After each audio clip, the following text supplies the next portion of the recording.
Hello everyone, I hope you are well. As in the previous lecture, I promised you to discuss the difference between the prefix and the postfix. तो अभी मैं इन दो terms के दरमियान difference बताने वाला हूँ. Here I wrote the b plus plus, it is the postfix, and here I wrote the plus plus b, it is the prefix.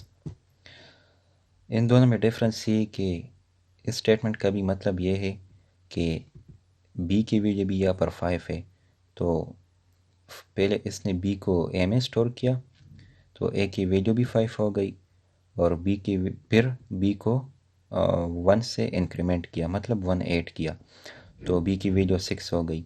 तो फिर मैंने यहाँ पर आप लोगों को समझाने के लिए सी आउट किया है वैल्यू ऑफ ए बी और बी बी.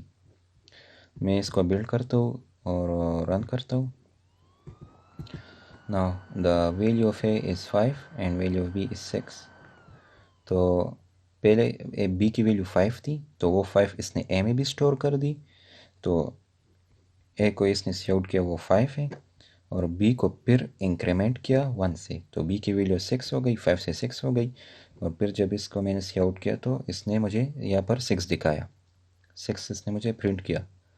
और अभी प्रीफिक्स में इसने क्या किया कि b की वैल्यू 6 थी, तो उसे फर्स्ट इंक्रीमेंट किया और फिर स्टोर किया, तो a की वैल्यू फिर मैंने जब दोबारा प्रिंट की तो वो थी 7.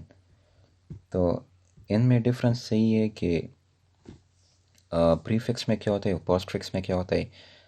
प्रीफिक्स में ये होता है कि फर्स्ट वैल्यू को इंक्रीमेंट करता है और फिर वो स्टोर करता है, और पोस्टफिक्स में ये होता है कि फर्स्ट स्टोर करता है और बाद में इंक्रीमेंट करता है. तो ये एक छोटी सी डिफरेंस थी, और बस I hope you got it tomorrow, you got it all, and if there is any questions, drop your questions in the comment section. Thank you for watching my tutorial.